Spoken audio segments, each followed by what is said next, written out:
السلام علیکم ورحمۃ اللہ۔ شہنشاہ حسین نقوی بات کر رہا ہوں۔ تمام علماء کرام، افاضل محترم، اساتذہ، آ،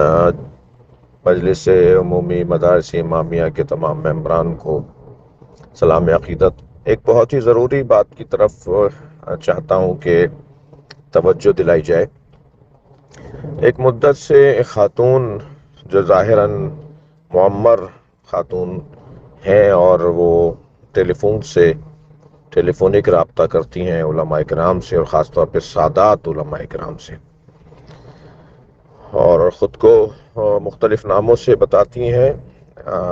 ابھی اخیراً جو قصہ واقعہ گزرا ہے اس میں انہوں نے خود کو ڈاکٹر صبا کے نام سے بتایا ہے، اور وہ قصہ یہ بتاتی ہیں کہ میں باہر رہتی ہوں اور کچھ دن کے لیے پاکستان آئی ہوں اور پھر واپس چلی جاؤں گی۔ میرا یہاں ایک گھر ہے جو میں کسی نیکی کے کام میں دینا چاہتی ہوں، اور خاص طور پہ کسی سید کو دینا چاہتی ہوں۔ اور جب وہ انتہائی خلوص سے، انتہائی اس طرح کی گفتگو سے سامنے والے کو مطمئن کر دیتی ہیں، اور گفتگو یہاں تک پہنچتی ہے کہ وہ گھر ٹرانسفر کرنے کے لیے کسی رجسٹرارڈ کے پاس اور کسی بھی رجسٹری کے لیے کہ بھئی مستقل بنیادوں پہ گھر اس سید کے یا کسی بھی عالم کے نام وہ ٹرانسفر کر دیا جائے، تو پھر آخر میں بتاتی ہیں کہ اس گھر کے اوپر کچھ ڈیوز ہیں، جیسے کوئی بجلی پانی گیس کا بل ہے، کبھی 1 لاکھ، کبھی 2 لاکھ، کبھی 5 لاکھ روپے تک، کچھ واجب الادا کچھ بلز ہیں، کچھ ادائیگیاں ہیں۔ میں کیونکہ ملک میں نہیں رہتی ہوں اور واپس چلی جاؤں گی تو میں یہاں اتنے پیسے لائی نہیں تھی، تو بس یہ رقم دے دیجئے تاکہ وہ تو ویسے ہی گھر آپ ہی کا ہے اور فلاں، اور بس یہ جیسے ادائیگی ہو جائے گی تو ٹرانسفر ہونے میں آسانی ہوگی، اس سے پہلے بل ادائیگی کے بغیر رجسٹری نہیں ہو پائے گی۔ اس طرح کے سجا کر وہ بات کرتی ہیں، اور پھر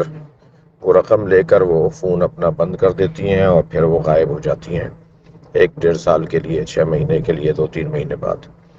میرے علم میں یہ جو گزشتہ چند دن پہلے واقعہ گزرا ہے، تو یہ تیسرا واقعہ میرے علم میں ہے جس میں سے ایسے ہی سب کچھ کہانی بنائی گئی، اور پھر وہ عالم سے یا کسی بھی طالب علم سے وہ پیسے لے کے غائب ہو جاتی۔ آپ سب سے میں گزارش کروں گا کہ اس طرح کی کوئی بھی بات اگر کوئی کرے تو احتیاط کریں، اور کسی کو بھی، ظاہر ہے وہ سامنے والا اگر 2 کروڑ کا مکان دے رہا ہے اور آپ سے 5 لاکھ روپے اور 2 لاکھ روپے مانگ رہا ہے، تو انسان کہتا ہے کہ جی کہاں 2 کروڑ کا فلیٹ یا مکان اور کہاں 2 4 لاکھ روپے، تو وہ دینے کو تیار ہو جاتا ہے۔ میں گزارش کروں گا